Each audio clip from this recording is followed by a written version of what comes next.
This is Standing Watch. And now, Evangelist Norbert Link. Greetings, everyone, and welcome back to our Standing Watch program.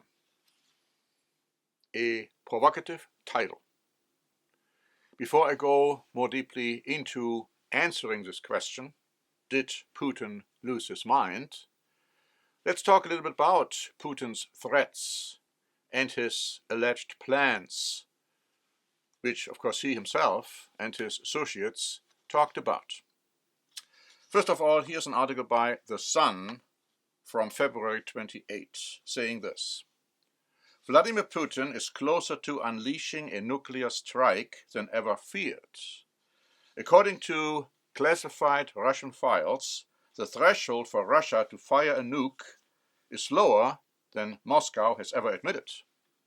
The files say an enemy landing on Russian soil or an imminent enemy attack using conventional weapons could also spark a nuclear response. And let me just interject by saying this is exactly what the Bible says it's going to happen. The article goes on to say, meanwhile, the explosive papers also reveal a nuke could be deployed in the case of a defeat of units responsible for securing border areas. This could stoke fears. Putin may discharge a nuke if Iranian forces go over the border into Russia amid the ongoing war. More specific scenarios of a nuke being discharged include the destruction of 20% of Russia's strategic ballistic missile submarines, 30% of its nuclear-powered attack submarines, 3 or more cruisers, 3 airfields, or a simultaneous hit on main and reserve coastal command centers.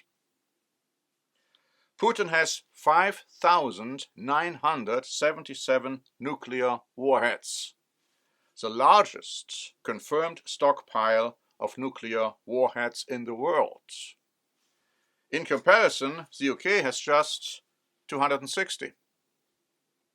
This frightening arsenal can be launched from land, submarines, and planes.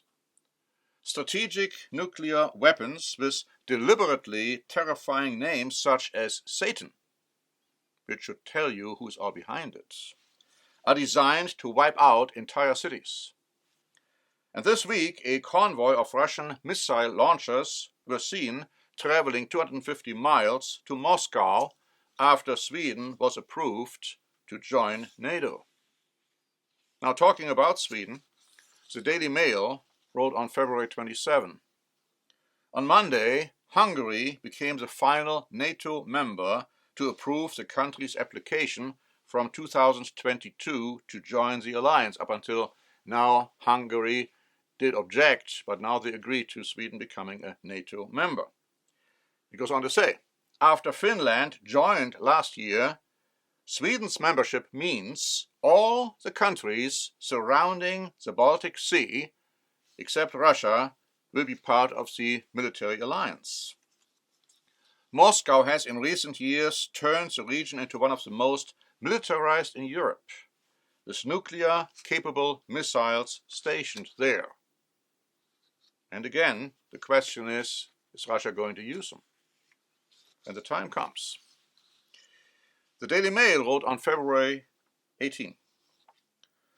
The Kremlin today threatened to fire nuclear missiles on London, Washington, Berlin, and Kyiv if Russia is forced to give up the Ukrainian territory it has invaded. Dmitry Medvedev, a close Putin ally who served as president from 2008 to 2012, said if a military defeat led to a return to the 1991 frontiers when the Soviet Union collapsed, Moscow would unleash Armageddon. Attempts to return Russia to the borders of 1991 will lead to only one thing, he said, towards a global war with Western countries using the entire strategic arsenal of our state. He suggested Kyiv and the West should allow Putin to have the bits of Ukraine he thinks of as Russia. It's better to return everything to us before it is too late, or we will return it ourselves with maximum losses for the enemy. The West should not think that in such a scenario the leadership of Russia will tremble in its hand in pushing the nuclear button. Now, other reports tell us that Medvedev called Germany's defense minister, Boris Pistorius, an idiot, and he used even stronger words than that. Russia, let me just point it out again, will push the nuclear button against Europe. It's clearly prophesied in the Bible, but not now. There are certain prophecies which have to be fulfilled earlier. Nevertheless, the Associated Press wrote on February 29 about further threats from Putin. It says, Putin warned the West against deeper involvement in the fighting, saying that such a move is fraught with the risk of a global nuclear conflict. Putin's blunt warning came in a State of the Nation address ahead of next month's election. He is all but certain to win. Of course he is. That whole election is going to be rigged. And of course he doesn't have any opponent. He was making sure that there are not going to be any opponents of any consequence. The article goes on to say, in an apparent reference to French President Emmanuel Macron's statement earlier this week that the future deployment of Western ground troops to Ukraine should not be ruled out, Putin warned it would lead to a tragic consequence for the countries who decide to do that. We remember the fate of those who sent their troop contingents to the territory of our country, he said, in an apparent allusion to the failed invasions of Napoleon and Adolf Hitler. Now, the consequences for the potential invaders will be far more tragic. And again, let me interject that there are already European troops in Ukraine. They are training Ukrainians how to fight, showing them how to use the weapons, and so on. The article goes on to say, in a 2-hour speech before an audience of lawmakers and top officials, Putin cast Western leaders as reckless and irresponsible and declared that the West should keep in mind that we also have the weapons that can strike targets on their territory. And what they are now suggesting and scaring the world with, all that raises the real threat of a nuclear conflict that will mean the destruction of our civilization. And Jesus Christ said, unless he were to return to shorten the days, no flesh, no living being would survive.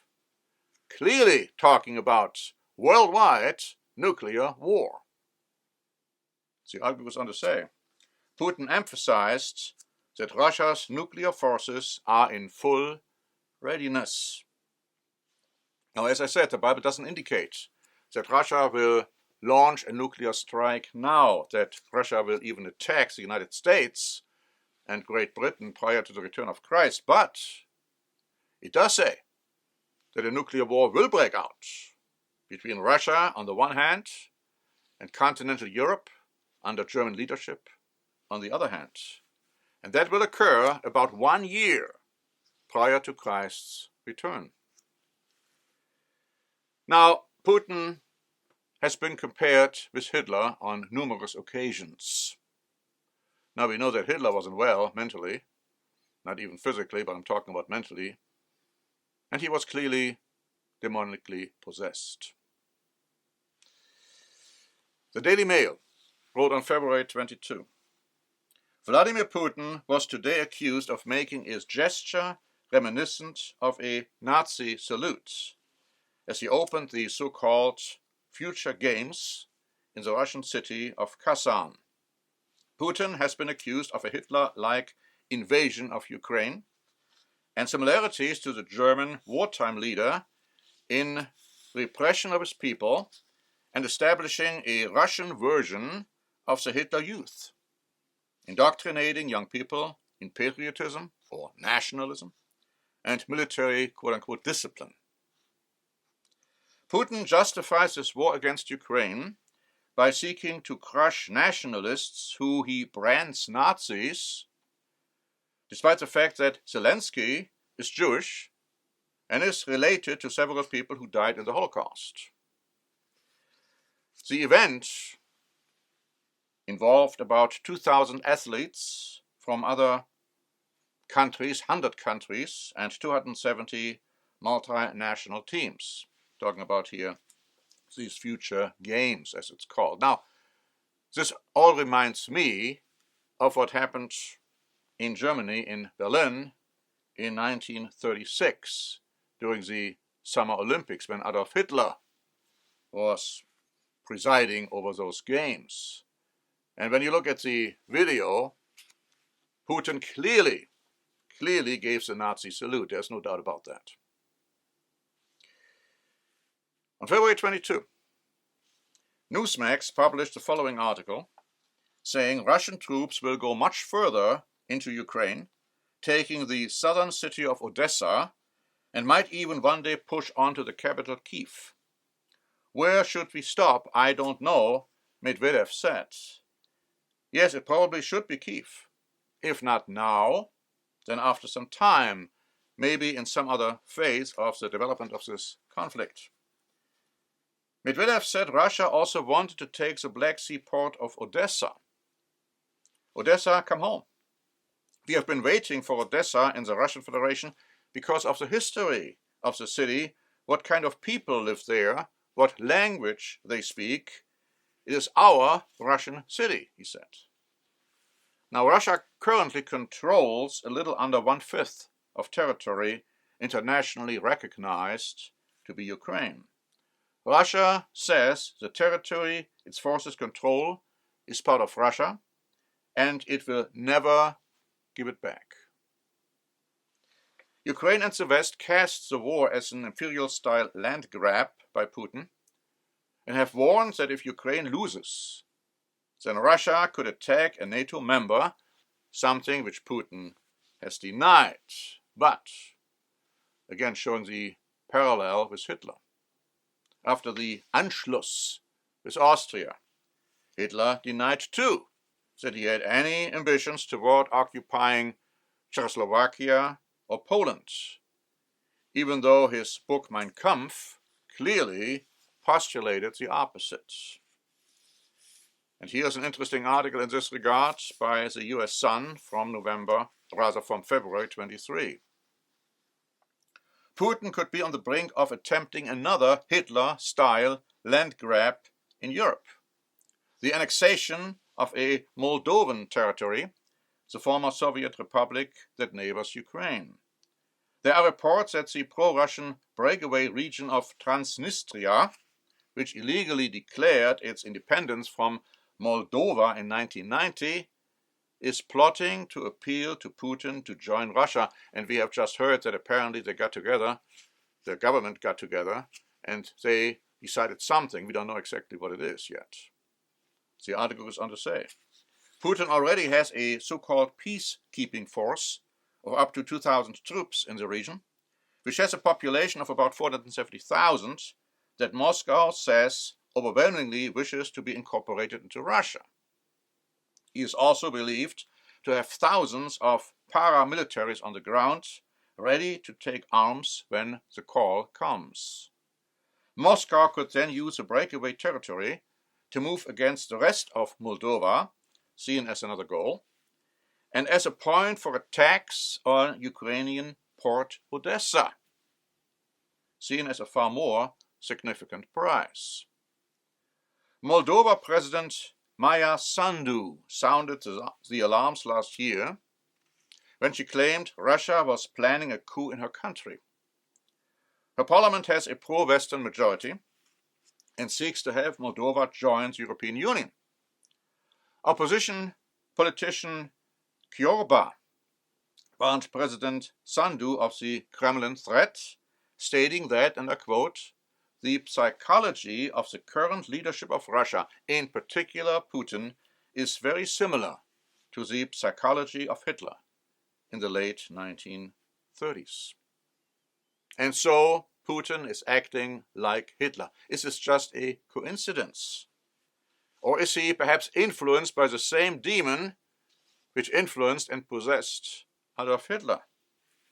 It's obvious Putin isn't well, physically and more importantly, mentally. And he might get his strength from dark spiritual forces. In this regard, Express wrote on February 17, Putin ordered the killing of opponent Alexei Navalny and was mentally unstable when he did so, the Russian president's former speechwriter has claimed in an exclusive interview with Daily Express US. He is very irrational and lives in his own world. Putin is not mentally stable. He has very high ups and downs.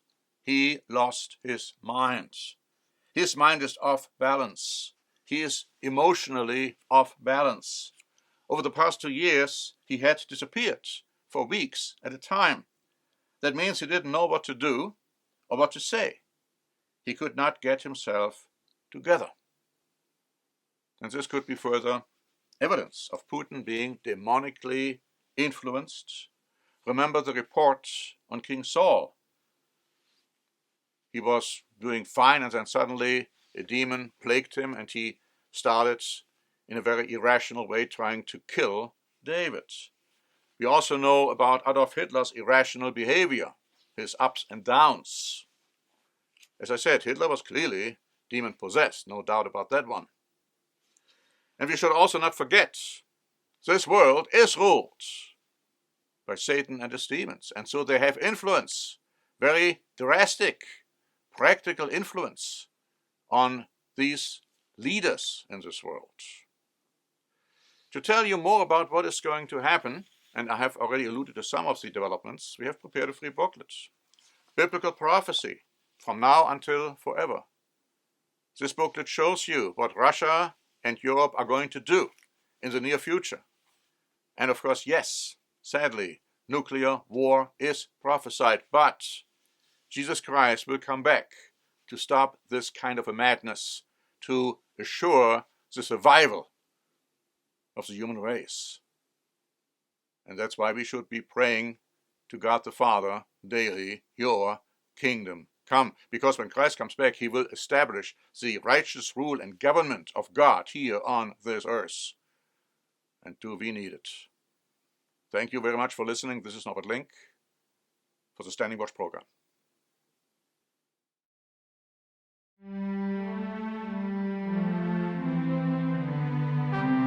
Standing Watch is a presentation by The Church of the Eternal God, P.O. Box 270519, San Diego, California 92198. More information is also available at our website, eternalgod.org.